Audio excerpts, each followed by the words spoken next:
co-founder of the Palestinian National Initiative. Great to have you here with us on TRT World. I mean, certainly not the first time a child has died in Gaza. Like the United Nations says, every 10 minutes a child dies in the besieged enclave, and that's been happening since the 7th of October. Tell me, what do you make of this? Well, unfortunately, because of the silence of the international community, because of the unlimited support from the United States of America, Israel is continuing these war crimes in Gaza. 3 war crimes at the same time in parallel. The war crime of genocide, some of the scenes we see now on your TV is a clear indication of that. The war crime of collective punishment and the war crime of ethnic cleansing. Imagine all these mass graves that the Israeli army have left behind. 41,000 Palestinians killed, if we count those who are missing under the rubble in Gaza, in addition to almost 500 other people in the West Bank. Mass murder that is conducted by Israel continuously. And at the same time, the United States of America decides to supply Israel with $26 billion of support. That makes the United States not only complicit, but actually participant in these war crimes. On the other hand, and regardless of all these atrocities and all this suffering on our side, including the hunger that is affecting 700,000 people in the north, including the diseases that are spreading everywhere. Regardless of all of that, Israel has failed to achieve any of its 4 goals. They have failed in bringing back the Israeli prisoners. On the contrary, there could be more of them will be killed if Israel continues its operations. Second, they failed to impose their military control over Gaza. They failed to extract and destroy Palestinian resistance. And definitely, because of the heroism of the Palestinian people, they have failed to conduct the ethnic cleansing that they were dreaming about regarding the whole population of Gaza. Mr. Barghouti, as you may know, over the past months, especially in the first 6 months of the war, there was complete denial from Israel when it comes to the killing of innocent Palestinians in the Gaza Strip. But now even the Israeli Prime Minister Benjamin Netanyahu has acknowledged that 13,000 civilians have been killed. In fact, he said that during an interview to a German newspaper on the 10th of March. But even after his comments, what we are seeing from much of the international community in the West is complete silence. Why is that? Because there is, first of all, the number is, of course, misleading. It's not 13,000 civilians. It's at least 33,000 civilians.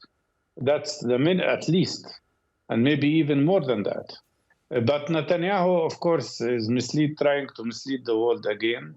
And why the international community is so complicit, and in particular, not the whole international community, but in particular the Western governments, because they don't see us as equal human beings, unfortunately.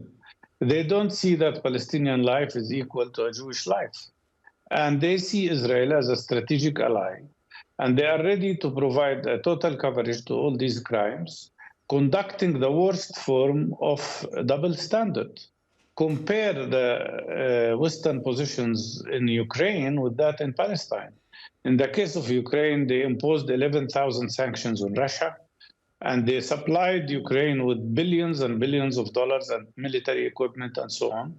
In our case, they're providing billions of dollars to Israel and military equipment to the occupier, and they are punishing the occupied.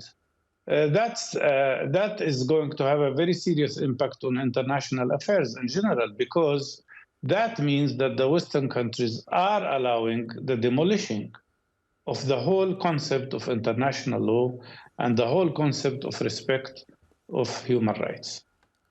Mr. Barghouti, what do you think is going to happen in the next few months? There are efforts underway to somehow foster peace in the region, but correct me if I'm wrong, most of the efforts have produced no results at all. So are you confident and something concrete might come out of the latest efforts? I do believe that because of Palestinian resilience and resistance, Israel would eventually, and because of its internal contradictions, and its failure in achieving any of its goals, eventually there will be a ceasefire. And this atrocity will stop.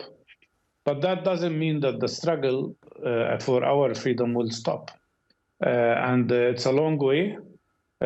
Clearly, Israel's main goal of this government in particular is to liquidate the Palestinian issue, to kill the issue of Palestinian refugees, to kill UNRWA, to destroy the rights of the Palestinian people for self-determination, to annex and settle in most of the Palestinian land, and to solve the demographic problem that they face by trying to conduct ethnic cleansing. And all of that is pushing in the direction of destroying Palestinian resistance to Israeli plans. This will fail, but we have a long way to go. We will never give up, and we will not stop struggling till we achieve our freedom. And I think there is a whole change in the international community at the level of the people, at the level of the younger generation, which will eventually reflect itself in a very powerful boycott, divestment, sanction campaign against the Israeli aggression.